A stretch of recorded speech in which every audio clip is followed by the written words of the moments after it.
बात कहें वैसे तो आपके सामने जुबान नहीं खोलना चाहिए। छोटा मुंह बड़ी बात। ऐसा लगता है कि आप जुम्मन मियां का बैल बेचवा रहे हैं, उस दलाली में है क्या? खामोश हो जा। झगड़ा दो कौड़ी का आदमी नहीं, भिखारी मेरे सामने जुबान चलाता है। साहब को माफ कीजिए। हो गए आप यहाँ से चल चले, बड़ी मेहरबानी होता ना जी। तुम्हारे छोटे चाचू की शादी झगड़ू मियाँ की बेटी से तय कर दी गई है। तारीख भी मुतय्यन हो गई है, लेकिन वो तो तारीख बनाते जा रहे हैं। चलो जरा सेठ मुकद्दर खान को बुलवाकर पैरवी करवाते हैं। मुकद्दर साहब आए। सलाम अलैकुम जुम्मन भाई। कैसे कैसे याद फरमाया, फरमाइए क्या हाल है? मैं अपना हाल क्या सुनाऊं सेठ जी। मेरी तकदीर तो ठुकरा गई। स्टील प्लांट की नौकरी छोड़कर काश्तकारी में गिर गया, खेत खलियान में लग गया, लेकिन इसी काश्तकारी से अपने बाल बच्चों को पढ़ाया लिखाया। 3 बेटियां हुई, एक का नाम अरेकल नदी, दूसरी का नाम सिरादल नदी और तीसरी का नाम तबारकल नदी। जमीन जायदाद बेच बात के तीनों की शादी कर दी। 3 बेटे हैं, एक का नाम मिस्टर बाबू, दूसरे का नाम खत्तर बाबू और तीसरे का नाम तो छुतर बाबू। मिस्टर बाबू को EA पास करवाया और खत्तर को तो इंटेक्स करवाया और छुतर बाबू को तो ग्रेजुएट करवाया। अरे जुम्मन भाई, ये ग्रेजुएट क्या है? ग्रीस मोबिल का काम है क्या? अरे मुकद्दर भाई, आप सेठ बन गए और ये भी नहीं मालूम कि ग्रेजुएशन एक पढ़ाई का नाम है। अच्छा जुम्मन भाई, आप ग्रेजुएशन बोल रहे हैं क्या? हाँ, वही ग्रेजुएशन तो वही तो बता रहे थे कि छुतर बाबू को ग्रेजुएट बना दिया। जुम्मन भाई, अपने बच्चों को इतना कुछ पढ़ाने लिखाने के बाद भी आप इस तरह परेशान और खर्चर क्यों बने हुए हैं? अस्सलाम वालेकुम साहब, आइए तशरीफ लाइए। वालेकुम अस्सलाम व रहमतुल्लाहि व बरकातुहू। कहिए शेख मुकद्दर खान साहब, मिजाज शरीफ खैरियत तो है? जुम्मन जजा से महमूद गुफ्तगू है, कोई खास बात है क्या? खास बात क्या होगी आम साहब? बस यही कि एक जमाने के बाद भाई से मुलाकात हुई, लेकिन इनकी सहारी को देखकर मुझे बड़ा सदमा हो रहा है। तो यही उनसे दरियाफ्त कर रहा था कि जुम्मन भाई आप इस कदर परेशान और खड़ियर क्यों बने हुए हैं? जुम्मन भाई बोलिए। क्या बताए सेठ साहब, बीवी मर गई, जमीन जायदाद बेच बाज के बेटी सबकी शादी कर दी। अब सोचा था मिस्टर को EA पास करवाया है तो उनकी शादी में 4-5 लाख रुपया आ जाएगा और खत्तर को टेक करवाया है तो उनकी शादी में 5 या 7 लाख हाथ लगेगा। दोनों बेटी की शादी कर दी, लेकिन दोनों समझी कंजूस और जालिम, कुछ नहीं दिया। अब तीसरा बेटा छुतर बाबू जो ग्रेजुएट की डिग्री वाला है, उनका शादी मुझे गनीपुर झगड़ू मियाँ की बेटी से तय कर दी है, लेकिन इस दफा बाज़ाब्ता हमने डिमांड कर दिया है कि हमारा बेटा ग्रेजुएट की डिग्री वाला है, इसलिए आपको 5 फटफटिया, सोना की अंगूठी, लोहा की अलमारी, 1 भैंस, 2 गाय और 7 लाख रुपया देना होगा। लेकिन ये सब कुछ तय होने के बाद लड़की वाला टगर मगर करता है। अच्छा, तो वो टगर मगर कर रहा है, यानी टांग मॉडल कर रहा है। उसका मोबाइल नंबर है, दीजिए तो जरा। जी मोबाइल नंबर तो है मगर याद नहीं है। दादा हमको याद है, लीजिए सेठ साहब। 7-12-92-11-420। आप झगड़ू मियाँ बोल रहे हैं क्या? मैं सेठ मुकद्दर खान। जी अस्सलाम वालेकुम मुकद्दर भाई। वालेकुम अस्सलाम। झगड़ू मियाँ, तुम जहाँ कहीं भी हो मुझसे मुलाकात करो अभी। जी ठीक है।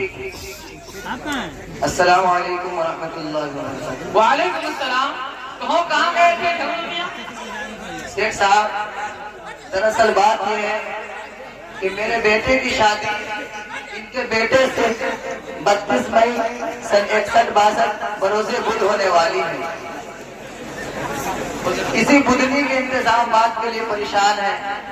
क्या बताएं, बेटों की शादी कर दी, सब अपने बीवियों को लेकर अलग हो गए, जमीन जायदाद भी नहीं, इसलिए तिलक सलामी और सामान दहेज तैयार करने के लिए मिंटू चौधरी से 2 लाख रुपए सूद पर लिया है और कुछ लोगों से चंदा किया है तो 25,000 रुपया आया है। बड़ा अच्छा मौका है। वैसे भी आपसे मिलने का इरादा था कि बाकी खर्चा के लिए शेख मुकद्दर खान से कर्जा ले लेंगे। आपने बुलाया तो मुझको बड़ी खुशी हुई, तो हम आपसे कुछ कहें।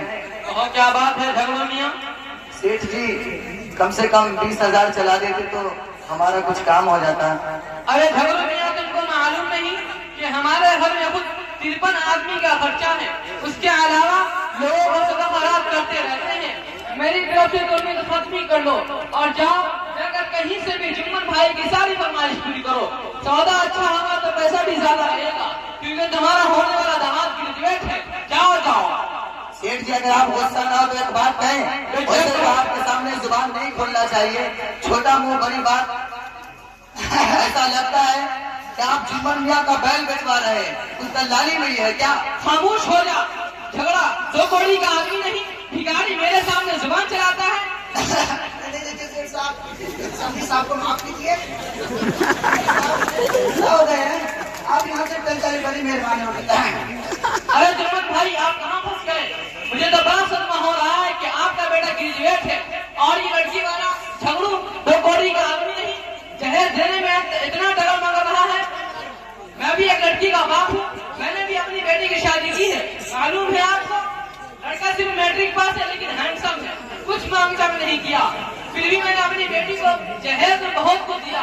दीवार, गोदरेज अलमारी, fridge, washing machine, AC, cooler, jeans और बातें, 1.5 किलो सोना और 3 किलो चांदी का जेवर के साथ बहुत कुछ दुनिया भर का सामान दिया। और नौशे बाबू को एक BMW का, एक बुलेट बाइक, 51,000 की शेरवानी, 17,000 का जूता और 3,000 की एक चड्डी। अरे बस कीजिए, आप लोगों की बात सुनकर तो मेरे कान पिघल गए। ऐसा लगता है कि आंखों में खून बहने लगे। तौबा तौबा, अस्तगफिरुल्लाह, अस्तगफिरुल्लाह। क्या हुआ इमाम साहब, ये तौबा इस्तगफार क्यों कर रहे हैं? अजी शेख मुकद्दर खान, आपकी बात तो ठीक है कि अल्लाह ताला ने आपको नवाजा है तो खुशी के अपने बेटे को दहेज में बहुत कुछ दिया है और ये सुन्नत भी है, इसलिए कि हुजूर सल्लल्लाहु अलैहि वसल्लम ने भी अपनी बेटी हज़रत फातिमा को दहेज दिया था। लेकिन एक जुम्मन जजा जो लड़की वाले से इतना कुछ डिमांड कर रहे हैं, ये तो सरासर हराम है, बेटी वाले पर जुल्म है। सिर्फ सलामिया और दहेज तो बिल्कुल न जायज है। दादा जान, एक दफा दारुल उलूम बारासात में हमारे उस्ताद हजरत मुफ्ती साहब क्लास में पढ़ा रहे थे कि इस जमाने में लड़का वाला तिलक सलामी और जहेज का मुकाबला करके लड़की वाले पर जुल्म तो करते हैं, लेकिन बाद लड़की वाला भी समझ जाता है कि झूठी शोहरत और नामवारी के लिए इतना फजूल खर्च करता है कि दूसरे बेचारे गरीब मिस्कीन इसको देखकर अफसोस मनते हैं, अपनी गरीबी को पूछते हैं और अल्लाह की नाशुक्री पर आमादा हो जाते हैं। खामोश हो जा, एक किस्से का है लंबी लंबी बातें करने लगा। चुप रहिए इमाम साहब। अरे आए भाषा समझाने वाले दूसरे को समझाते हैं और अपने को पुस्ताते हैं। क्या हमको मालूम नहीं है कि अपने अपने बेटे की शादी किया है तो जहेज नहीं लिया है? ये लड़की वालों पर जुल्म नहीं है तो क्या है? क्या हमको नहीं है मालूम कि आपका बेटा न EA पास, न BA पास, न E-Tech C-Tech 8वीं क्लास है, फिर भी आपने जहेज में पाची लिया है, दीवान लिया है, सोफा सेट लिया है और फ्रिज वॉशिंग मशीन की फरमाइश करके जबरदस्ती नहीं जुल्म किया है। फिर भी आपके बेटा को अभी नून चक्कर में भैंस नहीं दिया है तो रोजाना लड़के वाले को धमकाते रहते हैं। अजी जुम्मन जजा, हमने तिलक सलामी थोड़ा ही लिया है और वो तो लड़की वाले ने जहेज में दिया है, और वो तो लड़की वाले ने जहेज में दिया है। तिलक सलामी आपको क्या मालूम, तिलक सलामी और जहेज तो सुन्नत है। जाइए जाके हल जोतिए, खाद काटिए और गोबर उठाइए जाके। चुप रहिए इमाम साहब, जरा होश में रह के बात कीजिए, एकदम चुप रहिए। अगर आप हमारे इमाम नहीं होते तो कान पकड़ कर भगा देते। अस्सलाम वालेकुम व रहमतुल्लाहि व बरकातुहू। वालेकुम अस्सलाम व रहमतुल्लाहि व बरकातुहू। खैरियत से मान आप साहब जाफरी? खैरियत तो ठीक है अल्हम्दुलिल्लाह, लेकिन ये बहस मुबाहसा कैसे चल रहा है? कोई खास बात नहीं, बस ये जुम्मन जजा अपने बेटे चित्र बाबू की शादी कर रहे हैं और लड़की वाले से तिलक सलामी, जहेज और पेचा नामचा कर रहे हैं जो बिल्कुल नाजायज और हराम है। यही इनको समझा रहे हैं तो खिसियानी भी लिखम्बा हम ही पर फर्क पड़े और कहने लगे कि आपने भी तो अपने बेटे की शादी में जहेज लिया है, अगर हमने लिया है तो कौन सा गलत कर दिया? जहेज तो सुन्नत है, सलामी लेना में जायज है, बताइए ना अभी। इमाम साहब, आपका मुताना कम है। तिलक सलामी हो या जहेज की मांगचांग, सब नाजायज है। जहेज एक लानत है, इसके बाद खानदान तबाह हो बर्बाद हो रहे हैं। आपस में नफरत, दुश्मनी और बाहमी अदावत की बुनियादें बन रही है। मुस्लिम माशरे में तालीम की कमी ने शादी जैसे नेक और आसान काम को निहायत दुश्वार बना दिया है। दरअसल आज का माशरा लालच से हरीस बन गया है, जिसका खमियाजा अमल की बेटी को भुगतना पड़ रहा है। मुसाफात वालिदैन के पास बेटी को समान जहेज देने की ताकत नहीं होती, जिसकी वजह से बेटियां खुदकशी करने पर मजबूर हो जाती है। बस कीजिए मौलाना, ये तो आपकी स्टेज वाली धुएंधार तकरीर हुई, लेकिन आप जमीन पर उतरिए और अपने गिरेबान में झांक कर देखिए। यकीनन आप एक बड़े आलिम हैं, आपका लड़का मौलाना चांद इरफानी भी आलिम है, मगर आपने भी तो अपने बेटे मौलाना चांद इरफानी की शादी में 3 लाख नकद और 1 मोटरसाइकिल लिया है। इमाम साहब, आपको गलत खबर मिली है, मैंने तो आधानी भी नहीं लिया। अगर यकीन नहीं है तो मैं समझी के बुलाकर पूछ लीजिए। लीजिए फोन अभी बुलाइए। अस्सलाम वालेकुम व रहमतुल्लाह। वालेकुम सलाम व रहमतुल्लाह। आप मौलाना जाफरी के समझी हैं? जी, अभी थोड़ी देर के लिए तशरीफ लाने की जहमत दोबारा कीजिएगा। ठीक है मैम। अस्सलाम वालेकुम व रहमतुल्लाहि व बरकातुहू। वालेकुम सलाम व रहमतुल्लाहि व बरकातुहू। जी फरमाइए, हाजिर खिदमत हूँ। बस सिर्फ इतनी बात दरियाफ्त करनी है कि आपके समधी मौलाना लाल जाफरी ने सलामी की मांग की है या नहीं? समधी साहब तो नहीं कुछ कहा था, लेकिन उनके साहबजादे नौशाह बाबू मौलाना चांद ने किसी दोस्त के जरिए फोन करवाया था कि 3 लाख रुपये और 1 मोटरसाइकिल देना होगा, वरना मेरे वालिद बहुत नाराज हो जाएंगे। वो आपको खुलकर नहीं कह सके, लेकिन मुझको इशारा कर दिया था, इसलिए उस मौका से हमको बड़ी परेशानी लाहक हो गई थी। लग रहा था हार्ट फेल हो जाए, मगर मैं ठहरा, बेटी वाला मरता किया न करता। 2 सालों से लॉकडाउन की वजह से सारा धंधा पानी बनता। खैर, खुदा खुदा करके कर्ज ब्याज लेकर सारा इंतजाम करना पड़ा। बेटी वाला तो वैसे भी कहीं का नहीं रहता और जायज नाजायज सब दोहरा रह जाता। दादा जान, आप तो जाहिल है, खेती बाड़ी में लगे रहते हैं तो मालूम नहीं, लेकिन ये तो आलिम, मौलवी, इमाम सभी लोग तिलक सलामी और दहेज की मांग करके लड़की वाले को नर्क में डाल रहे हैं, और ये मालूम नहीं हो रहा है कि सही किया है और गलत किया है। कितना अच्छा होता कि हम अपने उस्ताद मुहतरम हजरत मुफ्ती साहब को बुलाकर सही मसला मालूम कर लेते हैं, क्योंकि हम लोग मुसलमान हैं, अल्लाह और रसूल के मानने वाले हैं, आशिक रसूल है। ऐसा ना हो कि हमारा कोई अमल अल्लाह की नाराजगी का सबब बने। पोता, तुम्हारी बात तो ठीक लग रही है, चलो बुला लो अपने मुफ्ती साहब को। अस्सलामु अलैकुम व रहमतुल्लाहि व बरकातुहू। हजरत मुफ्ती साहब, मैं आपका शागिर्द नजीब बोल रहा हूँ। वालेकुम सलाम व रहमतुल्लाहि व बरकातुहू। कहो अजीज़ मजीद, क्या हाल है? हजरत मुफ्ती साहब, एक जरूरी मसला दरपेश है, अगर आप तशरीफ ले आते हैं तो बड़ी नवाजिश होगी। मैं आ रहा हूँ। अस्सलामु अलैकुम व रहमतुल्लाहि व बरकातुहू। वालेकुम सलाम व रहमतुल्लाहि व बरकातुहू। कहो अजीज़म, क्या मसला है? हजरत मुफ्ती साहब, ये मेरे दादा है, खेती गरेबती करते हैं, मेरे चाचा की शादी है, इसमें सलामी और दहेज का डिमांड कर रहे हैं और लड़की वाला बेचारा परेशान है। ये इमाम साहब है जो कहते हैं कि दहेज जायज है, सलामी नाजायज है। ये मौलाना लाल जाफरी है, ये कहते हैं कि सलामी और दहेज देना दोनों नाजायज है। लेकिन मेरा ख्याल है कि ये सिर्फ इन लोगों की जुबान पर है, लेकिन सच ये है कि आलिम, मौलवी, इमाम, जाहिल सभी लोग सलामी और दहेज लेते हैं। अब आप बताएं कि सही क्या है? हाज़रीन किराम, निकाह हुजूर अकरम सल्लल्लाहु अलैहि वसल्लम और तमाम अंबियाए किराम की निहायत पाकीज़ा सुन्नत है। निकाह नाम है दो गवाहों के सामने ईजाब व कबूल का। ना बारातियों की लंबी कतार, ना तिलक व जहेज, ना उम्दा से उम्दा खाने का नज़्म, ना सरफा, ना खर्चा, निहायत आसान है। निकाह की सुन्नत हुजूर अकरम सल्लल्लाहु अलैहि वसल्लम ने फरमाया, इन्ना अअज़मन निकाहि बरकतन अयसरहु मऊनतन, यानी वो निकाह सबसे ज्यादा बबरकत है जिसमें खराजात कम से कम हो। जहाँ तक सवाल है मरवजा सलामी और जहेज का, तो महज एक रस्म है, शरीयत में इसकी कोई हकीकत नहीं। हजरत मुफ्ती साहब, आप तो जहेज की भी रस्म और बिदअत बता रहे हैं, हालांकि ये तो सुन्नत नबी है। आका मदनी सल्लल्लाहु अलैहि वसल्लम ने भी अपनी प्यारी बेटी हजरत फातिमा को जहेज दिया था। खामोश रहिए, आप ही जैसे मौलवी मुल्लाओं ने अवाम का दिमाग खराब कर रखा है और सुन्नत नबी और जहेज को सुन्नत नबी करार देकर पूरे मुआशरे को तबाह और बर्बाद कर रहे हैं। ये सरासर आप जैसे लोगों को गलतफहमी है कि जहेज सुन्नत नबी है।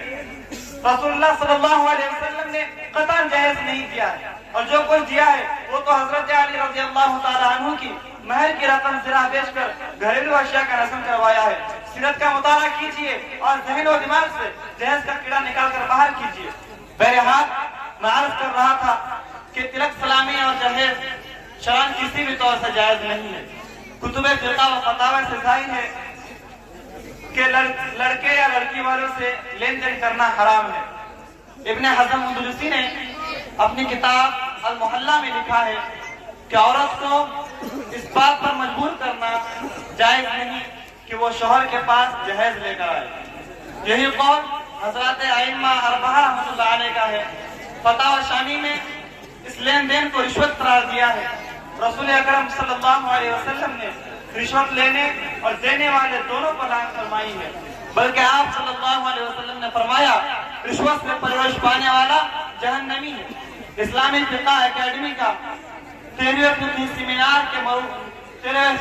सेमिनार में मरवजा जहेज के मौजू पर मुल्क भर से आए हुए तमाम मकातिब फ़िक्र के 100 से ज्यादा मुमताज आलिम दीन और मुफ्तियान किराम ने अपनी दस्तखत के साथ दर्ज झेल फैसला किया।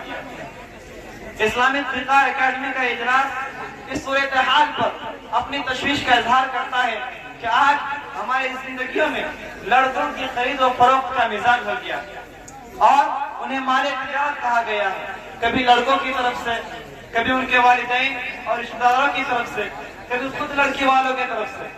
न सिर्फ ये कि कीमत लगाई जाती है बल्कि भाव तौल किए जाते हैं और कौन ज्यादा से ज्यादा देगा उसकी तलाश की जाती है। शरअन लड़की वालों से कुछ लेना, चाहे वो तिलक के नाम पर हो या घोड़े घोड़े के नाम पर या मरवजा कीमती जहेज के नाम पर हो, जायज नहीं। एकेडमी का इजलास तमाम मुसलमानों को इस तरफ मुतवज्जा करता है कि वो मुस्लिम माशरे को उन खुतूत पर मुतवज्जा करे जो मोहम्मद अरबी सल्लल्लाहु अलैहि वसल्लम ने उनके लिए तजवीज़ फरमाया है और शादियों को हर तरह से सादा रखने का हुक्म दिया है। इरशाद नबी इन्ना अअज़मन निकाहि बरकतन अयसरहु मऊनतन के मुताबिक बगैर जबर दबाव, फरमाइश और मुतालबा, नीज़ इसराफ व तबज़ीर के सुन्नत नबी अंजाम देने का हुक्म किताब और सुन्नत से साबित है। उसी पर तमाम मुसलमानों को अमल करना चाहिए। हजरत मुफ्ती साहब, माफ कीजिए, चलिए हम लोग इंशाअल्लाह जायज नहीं लेंगे। इस बुरी लानत में फंसे हुए थे, आपने हम लोगों की आंखें खोल दी है। इंशाअल्लाह हम आज से अहद करते हैं कि इस जैसी लानत से हम लोग हमेशा बचेंगे और इंशाअल्लाह आवाम को हम अपनी तकरीरों के जरिए इस चीज से बचने की रहनुमाई करेंगे इंशाअल्लाह। अस्सलामु अलैकुम। वालेकुम सलाम। अल्लाह ताला हम सबको ऐसी गंदी खुराफात से बचने की हिफाजत फरमाए, हमारी हिफाजत फरमाए। आमीन।